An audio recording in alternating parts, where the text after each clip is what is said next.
You felt it the last time a jar refused to open. That little pause, that flash of doubt in your own two hands. I felt it too, standing at my kitchen counter, twisting a lid that would not give, and it turned out to mean far more than a stubborn jar. Here's what I found.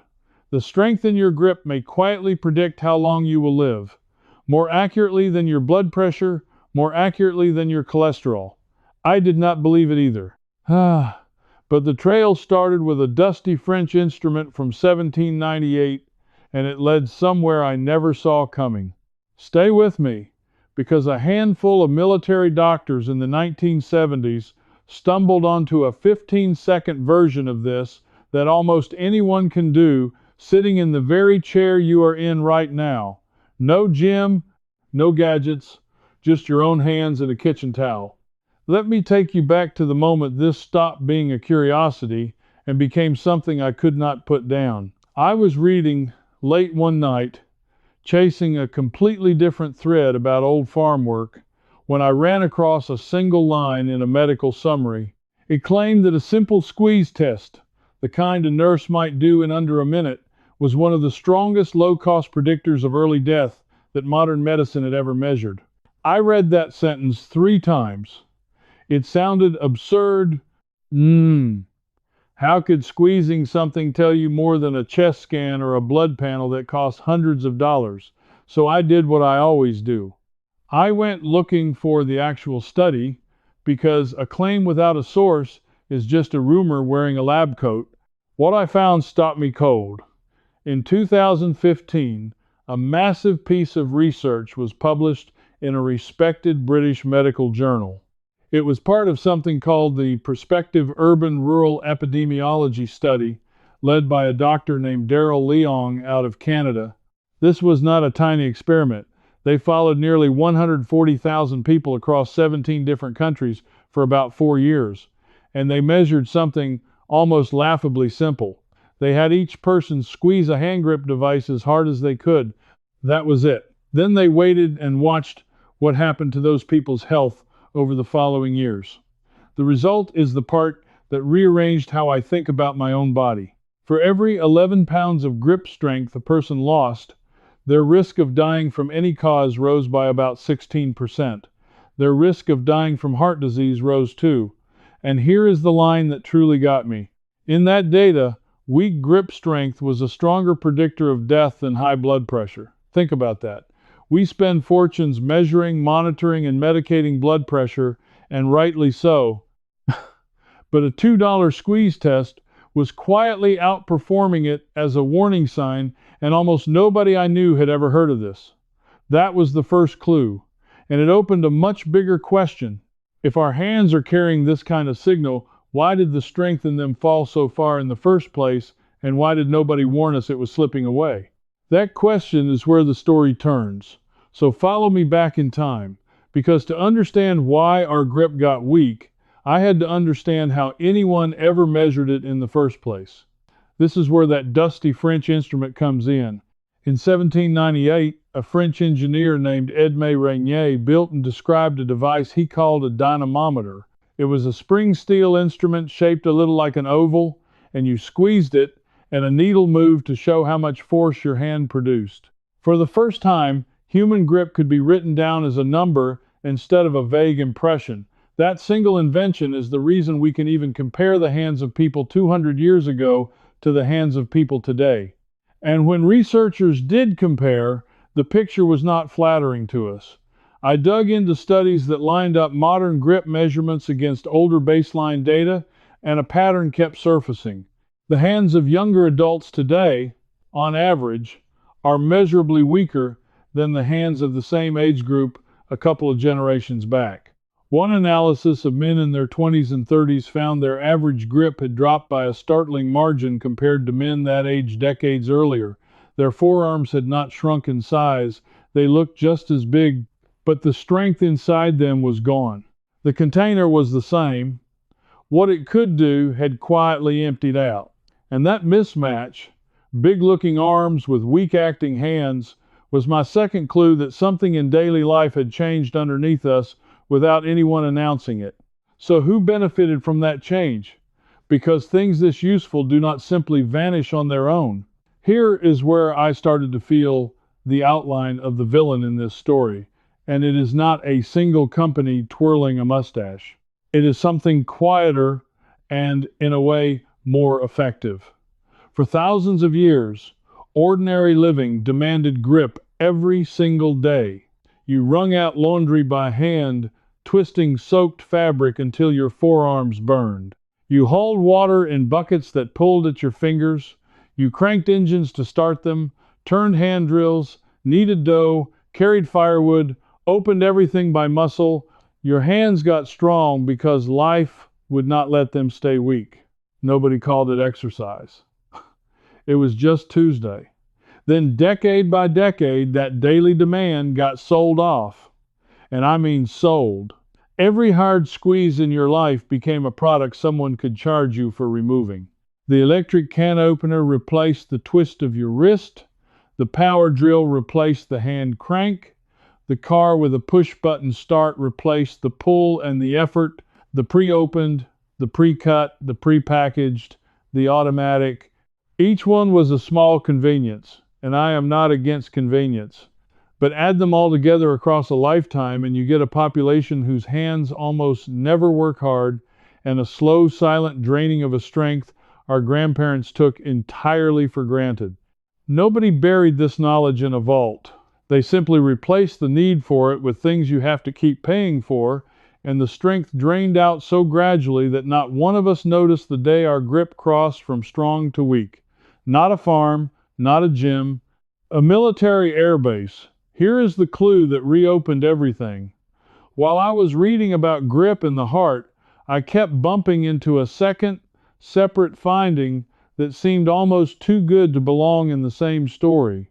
It claimed that squeezing your hand in a very specific way could actually lower your blood pressure, not just predict problems, prevent them.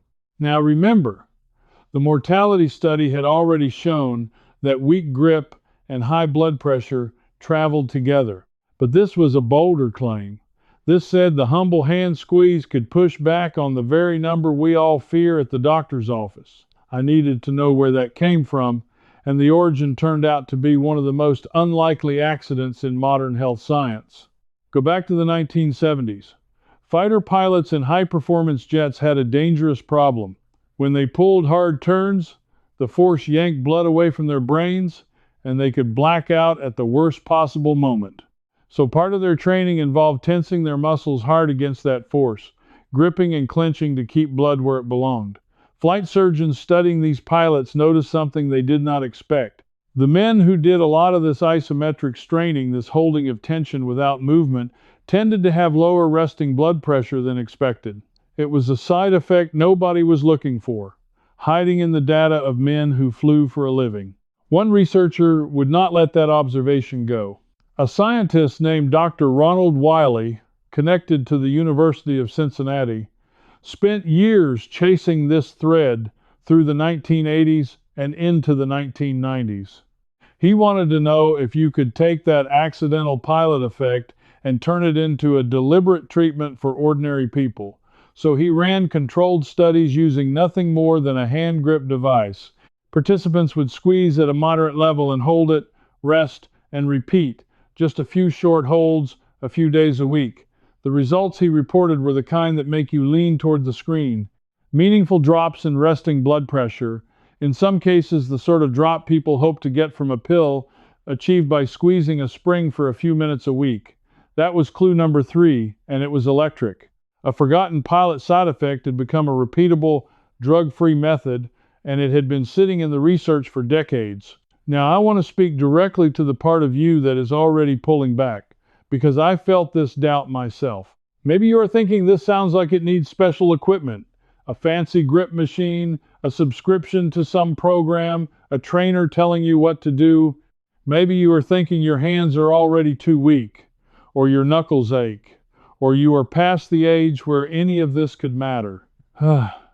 I want to sit with you on that for a moment, because this is exactly the part of the trail that surprised me most. The research did not require youth. In fact, the biggest gains often showed up in older adults and in people who started out weak because they had the most room to climb. And you do not need to buy a single thing. Everything I am about to hand you works inside the home you already have, with objects already within your reach. That realization stung, but it also gave me hope, because it meant the fix was not exotic. If you are the kind of person who wants the complete trail documented in one place, every source, every method, and the full history behind it, I put it all together in a series of digital books called First Fix, Deep Fixes, and System Complete. Each one goes further than a single video can, walking you through the evidence, the forgotten manuals, and the practical protocols in the kind of detail I could never fit into a single sitting here. You can find them linked in the description below, and I wrote them for exactly the person who is still watching this far in, and that is exactly when the trail took its strangest turn into a place I would never have thought to look. Let me prove it, because this is the section I most want you to actually use, not just nod along to. The first method needs nothing but a hand towel, the kind hanging in your kitchen or bathroom right now. Roll it up the long way until it is about the thickness of a thick rope. Now grip it in the middle with one hand and squeeze as if you are wringing water from it. Hold that squeeze and count slowly to 15. You should feel the effort run all the way up your forearm. Rest for a moment, then do it again and switch hands. That is it. You have just done the exact kind of isometric hold those pilots stumbled into, using a towel that costs nothing and asks nothing of your joints beyond a firm, steady press. If a towel feels too easy, reach for a tennis ball, a rolled pair of thick socks, or even a stress ball from a drawer. Same idea. Squeeze, hold to a slow count, breathe normally the entire time, and release. The breathing matters more than people think, because holding your breath while you strain can spike pressure in the moment, and the whole point is a gentle, steady contraction, not a red-faced grunt. Slow and controlled beats, hard and frantic every time. I tested this myself for weeks, and the strangest reward was not in my hands at all. It was in how much steadier and calmer I felt after a set, almost like the tension in my hands drained the tension out of the rest of me. But grip is not only about the squeeze.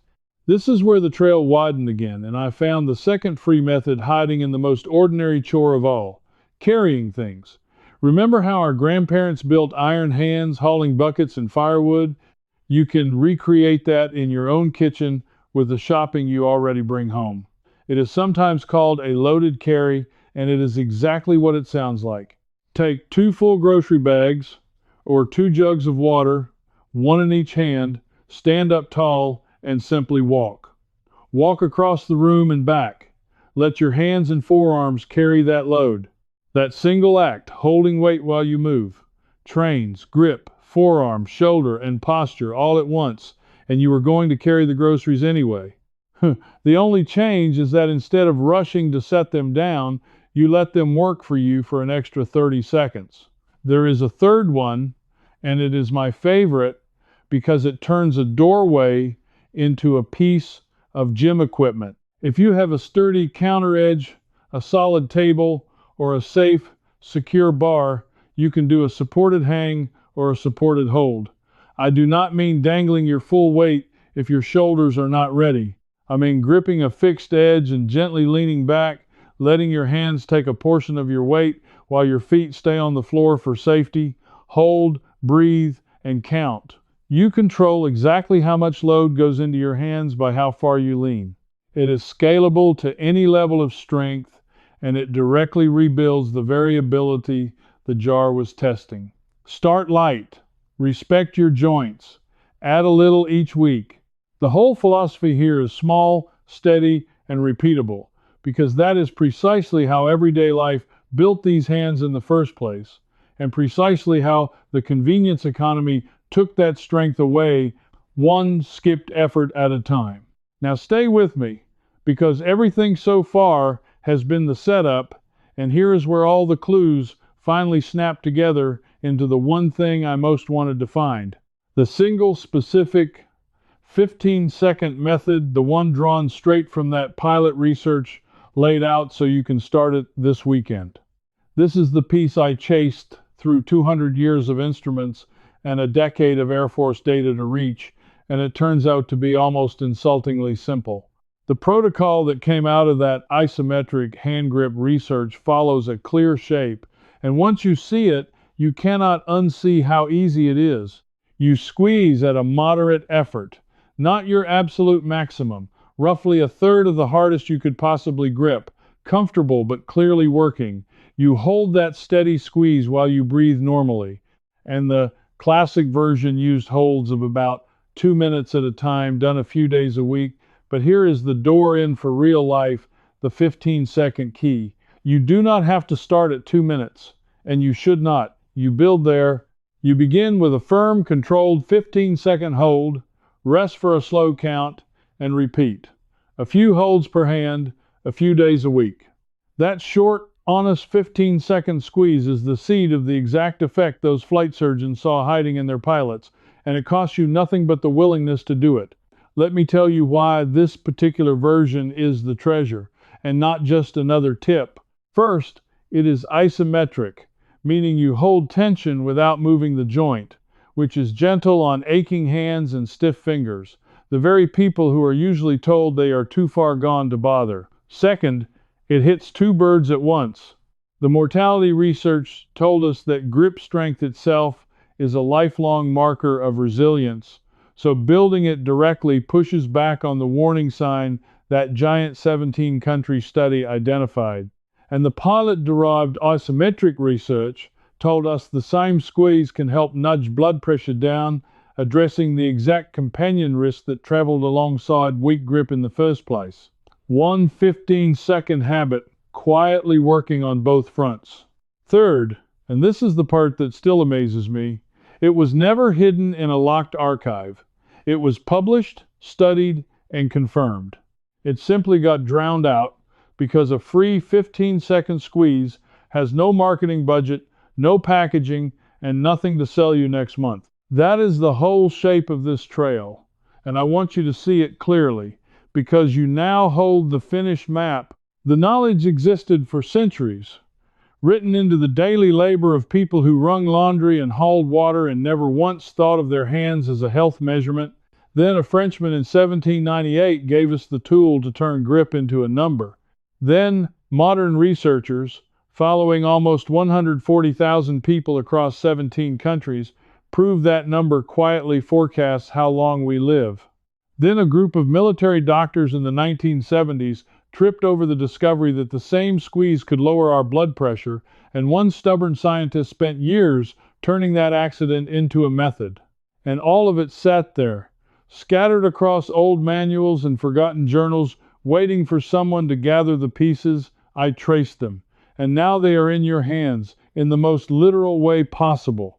Here is what I keep coming back to, the thing that moves me every time I roll up that kitchen towel. This was never taken from us by force. It was taken by comfort, one convenience at a time, until a strength our grandparents assumed everyone would always have slipped so far that most people cannot feel it fading. And the quiet miracle is that getting it back does not require money, or space, or permission, or a single thing you do not already own. It only requires that you decide your own two hands are worth 15 seconds of honest effort. You just recovered something that was slowly, silently drained out of an entire generation, and nobody sent you a bill.